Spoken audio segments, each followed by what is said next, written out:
Yo les voy a presentar el tema Las palabras nuevas de la escuela mexicana, a propósito de los siguientes objetivos que se alcanzarán. Uno es analizar los retrasos de la reforma actual sobre la base de problemáticas anteriores no resueltas. Y el segundo sería la problematización del compromiso del Estado en el artículo tercero constitucional, que es impartir, garantizar y concientizar sobre la educación, sobre todo en sus aspectos vinculados a la dignidad de la persona, lo que se entiende por facultades del ser humano y lo que se incorpora como mejora continua del proceso de enseñanza-aprendizaje. Para poder lograr estos objetivos, en el primero se va a observar la prevalencia de una visión pedagógica naturalista, el establecimiento de la idea de un sujeto universal que lleva por consiguiente al sostenimiento de un control político mediante la imposición de determinados valores identificados por el Estado, que niegan la pluralidad de los educandos y sus realidades, y por consiguiente se conserva una noción de desarrollo humano centrado en contenidos ajenos a las personas, lo cual mantiene la idea de que determinadas edades le corresponden aprendizajes específicos o el desarrollo de ciertos saberes. Y para el objetivo 2 se buscará la manera de identificar cómo hay la misma escuela un escenario de reproducción de violencia cultural y estructural entre los grupos humanos en relación también con otras instituciones. Para comenzar, se puede identificar la idea y nociones de los derechos humanos en la educación, cómo surgió una necesidad de incorporarla en la Constitución de Apatzingán de 1814. Posteriormente fueron eliminados en la Carta Constitutiva de la Federación Mexicana y no es hasta la de 1857 que vuelven a recuperarse en su artículo primero constitucional, estableciendo los derechos del hombre como base y objeto de las instituciones sociales. Sin embargo, no se aclara si estos derechos correspondían en sí a los derechos humanos y se observa un claro cimiento patriarcal, ya que es importante recordar que en esa época las mujeres no figuraban en la vida pública. Apenas hasta 1917 se identifican algunos derechos de las mujeres en la Constitución. La ampliación de los fines de la educación que se fueron observando a lo largo de las reformas del Tercero Constitucional permitió identificar elementos que constantemente aparecían. Uno, la objetivación de valores tales como la laicidad, la democracia, en un momento en el que el mismo sistema de gobierno estaba establecido, la obligación del poder público para ofrecer servicios educativos y su desarrollo cultural, lo que llevó a la ampliación de la obligatoriedad en casi todos los niveles, y ahora con el sistema educativo nacional, pues incluye desde preescolar hasta la educación superior. Sin embargo, no se ha observado a lo largo de todas estas reformas una disminución de las desigualdades económicas y sociales. Al contrario, se ha mantenido la relación de explotación entre las personas y no hay un reconocimiento por parte del Estado que tiene un régimen patriarcal y se observa objetivamente en ciertos aspectos que se van a desarrollar. Otras de las herencias de las reformas del Tercero Constitucional es la visión de un conjunto de valores universales como única en su existencia, asumiendo así que la visión filosófica objetivista es la que tiene que primar, habiendo otras visiones filosóficas e incluso psicológicas que plantean visiones muy diferentes sobre cómo identificar los valores. Sin embargo, en lo educativo son, en concreto, determinados valores que tienen que ser seguidos, dictados supuestamente por la sociedad, que realmente es el Estado y la autoridad quien lo está dictando, como un acuerdo de un deber ser, hacia donde toda la organización social tiene que dirigirse. Y este deber ser está vinculado además con ciertos bienes, y en estos bienes se representa una idea de comportamiento que es intemporal y absoluto. Son valores que se ven o no se ven, se perciben o no. Y lo educativo tiene que llevar a esa observación y a esa objetivación a través del comportamiento. Y se observa en el comportamiento, pero también en los bienes que se adquieren a través de ello. Por ejemplo, la idea de progreso a través de la capacidad de compra, de adquisición que se tiene sobre eso, que van a estar reflejando supuestamente estos logros que se tienen. Estos valores pues son totalmente autónomos y no importa las reacciones de aceptación o rechazo que se tenga por parte de las personas. De esta manera se mantiene con la base de estos valores un control político sobre las personas y se sigue observando que los educandos conservan una subordinación hacia el Estado. Por tanto, no es legible que la vinculación de los sujetos de la educación, en efecto, estén relacionándose con sus derechos humanos. Otra de las herencias, y que objetiva muy bien cómo se va manteniendo este control político, es la idea de la visión de la ciencia desde el punto de vista positivista, que además ha sido muy criticado en términos de que ni siquiera es universal ni neutral y además es patriarcal y colonizador.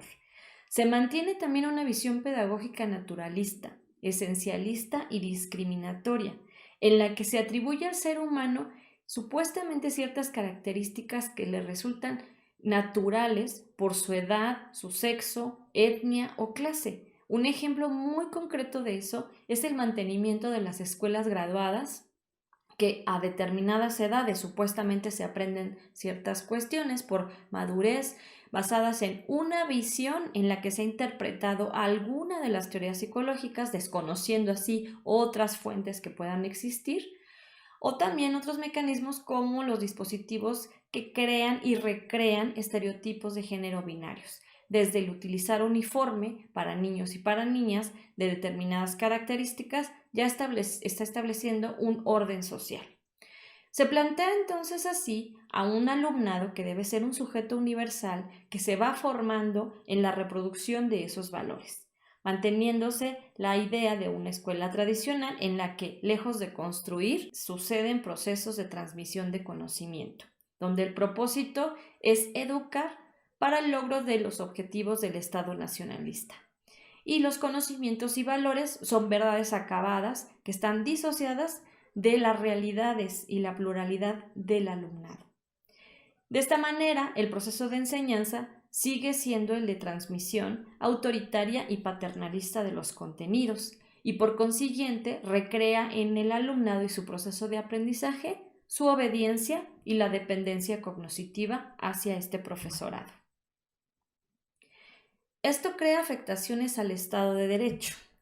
En principio, como estos valores supuestamente simbolizan las necesidades sociales, tendrían que ser reconocidos, compartidos por todos quienes están adquiriendo, aprendiendo esas formas de ese valor. Y se consume ese servicio educativo, por tanto, se va objetivando precisamente los valores que supuestamente se pretenden. Entonces, ¿son los valores de la persona los que importan o son los valores que se pretende a través de la educación que sean reproducidos? ¿Y quién va subordinando a quién en el mismo? El derecho a la educación, entonces, lleva a la situación de tener que regirse bajo ciertos valores que van a normar la formación ciudadana, que tienes que ser de determinada manera, si no, no estás en apego a lo que se está esperando, y a que eso tenga una función social de la educación, que vaya al servicio del Estado cuando ese Estado está estableciendo relaciones mercantiles entre los sujetos, entonces se supone que tendríamos que ser dirigidos hacia ello. Siendo que el Estado de Derecho es el valor fundamental de la educación, se observa entonces que a través de lo educativo se integra una forma de moral específica que configura un sistema de regulación hacia una manera específica en la que se van relacionando los seres humanos. En principio, con estos elementos colonizadores, patriarcales, científicos positivistas, económicos neoliberales, pues está llevando necesariamente a una forma de organización de mercancías entre sí que tienen un valor, que generan plusvalor y que van derivando en formas de vincularse entre sí, sosteniendo esas maneras que son ajenas a los sujetos. Por tanto, su Estado de Derecho está siendo vulnerado, en tanto que los fines de la educación no se crean a partir de lo que las personas van definiendo social, política y económicamente, y por lo tanto se va impidiendo el pleno goce de este Estado de Derecho. La ausencia del Estado de Derecho conlleva, en principio, la necesidad de cuestionarse qué tanto se está construyendo la dignidad de las personas y su igualdad sustantiva, qué tanto se le está permitiendo un pleno goce de los derechos humanos, una educación que vaya respondiendo a sus necesidades, que se le garantice precisamente esta educación para ese pleno goce y para cubrirse esas necesidades, y qué tanto al impartir la educación tal y como está dada, puede crear escenarios para que se busque la libertad, cuando se le está obligando a que aprenda determinados valores que desconocen a su persona en lo individual y en lo cultural, de acuerdo al lugar del que proviene. Entonces hay una imposición de valores como medio de control social derivados de la idea de una supuesta naturaleza del sujeto de la educación a quien se le debe de civilizar.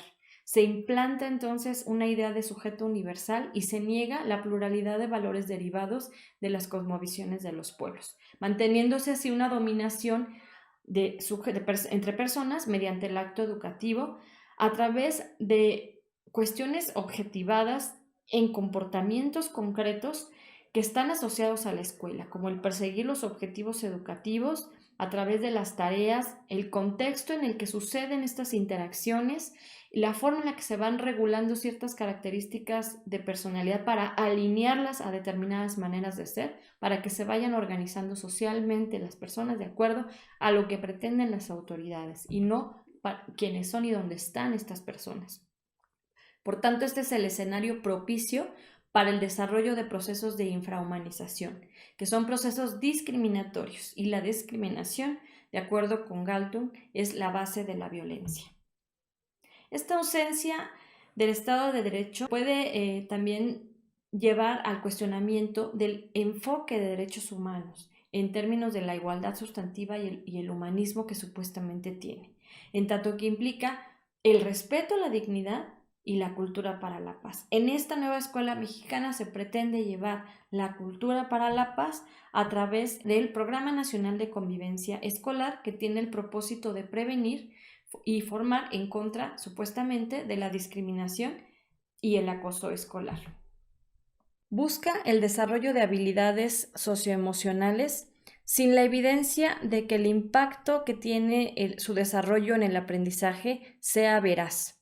Se basan más bien en estudios sobre clima escolar y gestión de la dirección que no le corresponden al estudiantado, que rebasa el control que se puede tener a partir de regulación emocional como para poder controlar todo lo que sucede alrededor de la escuela.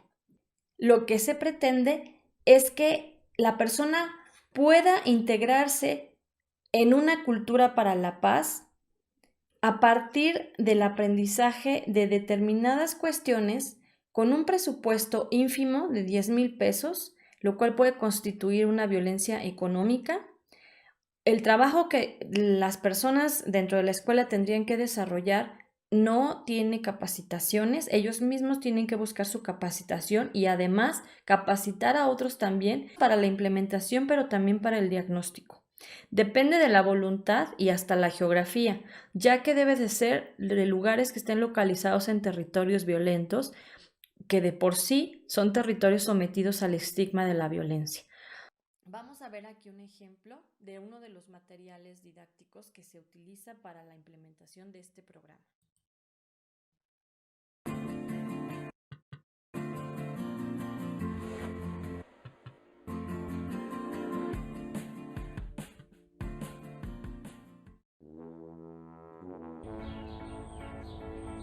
Afecto. Límites. Reconocimiento de logros. Palabras positivas.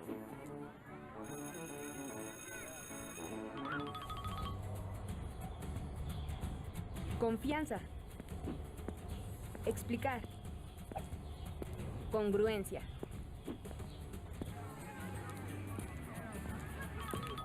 Paciencia. Respeto. Comunicación. Firmeza.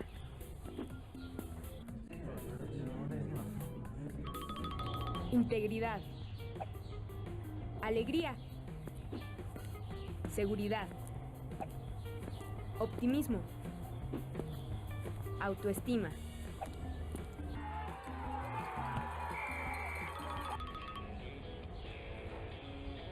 Asertividad. Amigos. Abrazo.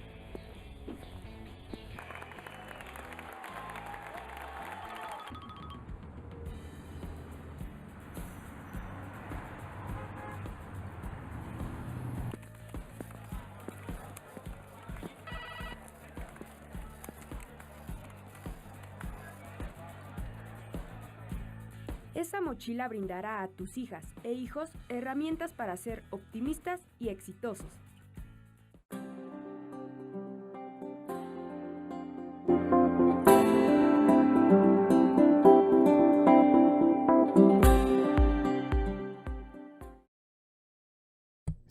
Así más o menos es como lucen la mayoría de los materiales didácticos de este programa, el cual no está articulado con una política que armonice con el trabajo entre otras instituciones que tienen la corresponsabilidad para generar también mecanismos de justicia social, que permitan la erradicación de la violencia.